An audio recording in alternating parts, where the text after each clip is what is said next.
These are green giant arborvitaes, and in this video I'll show you why I plant these on my hunting properties.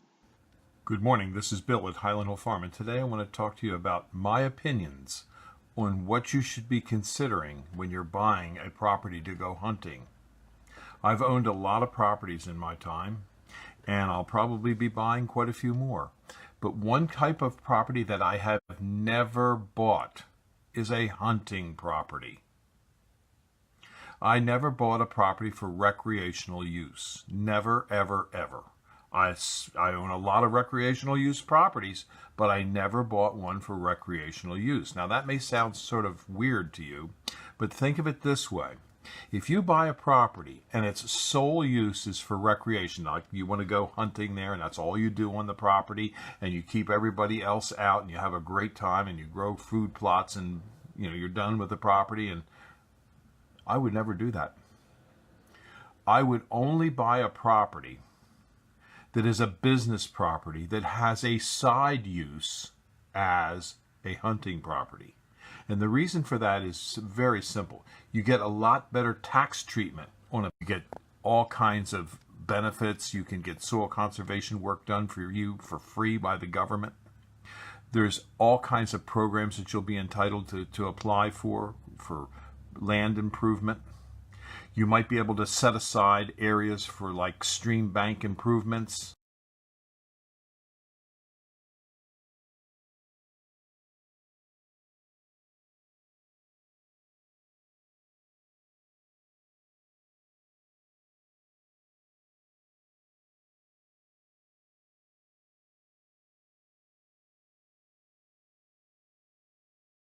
To do what's called a 1031 exchange. It's an IRS 1031 exchange. And that means what I do is I sell the property through an intermediary who then buys another property for me and then exchanges the properties. So at the end of the day, I just have exchanged a property, never selling a property. And that way I never have an IRS tax bill. What it does is it pushes the tax bill out further and further and further. Now, there's all kinds of estate planning techniques and tools that you can use, and you'll need to see your attorney for that. For example, you might want to create a life estate where you only own the property during your lifetime, and you let your children buy a remainder interest in the property after you've died from the current owner from whom you buy your property. But you got to see your attorney for that, because that has very good tax implications, because when you die, the property is no longer in your estate.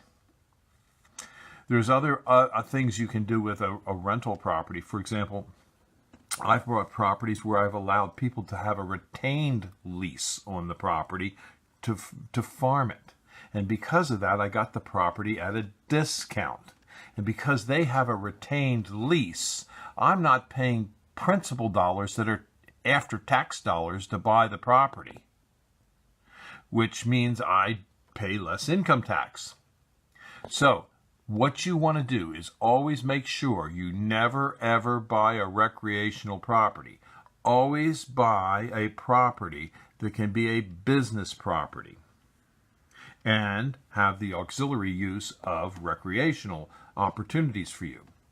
You can buy properties and you can lease out photo sites on a property. You don't necessarily, if it's a pure hunting property, just remember, it may have timber on it that you can sell. It may have, so you can buy a timber property. It may have mineral rights that you can sell. It may have arrowheads, Indian artifacts that you can let people go hunt and charge a fee for. It may have paleo rights. For example, there may be dinosaur bones on it that you can let people go dig up and charge them for. So don't just buy a recreational property. Think of it as an investment that can help save you tax dollars. And that, in effect, is the best way to buy one, in my opinion. But if you don't believe me, go to your attorney, go to your real estate agent, go to your accountant, and find out the benefits of buying real estate that is actually an investment property over that of a recreational property. On my properties, I plant trees and shrubs. And as you can see, I have plenty of trees and shrubs out my office window. And we sell Christmas trees. If you plant a Christmas tree, it may take 9-10 years to get it up and running. But if you come to Highland Hill Farm, I'll tell you a way around that, because there is a way around that. What we do is we plant a tree called the green giant arborvitae. It's a very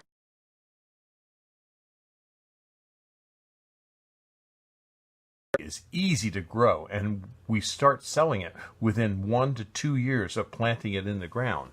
So you'll want to come to Highland Hill Farm and see our operations, and I'd be glad to tell you all the secrets that I've used over the years, because I don't care. It's not a real secret. It's just what I do and how I do it, and I'd be glad to show you and tell you how we do it and why we do it. If you have questions about arborvitaes, give us a call at Highland Hill Farm. This is Bill. Our phone number is 215-651-8329. Thank you.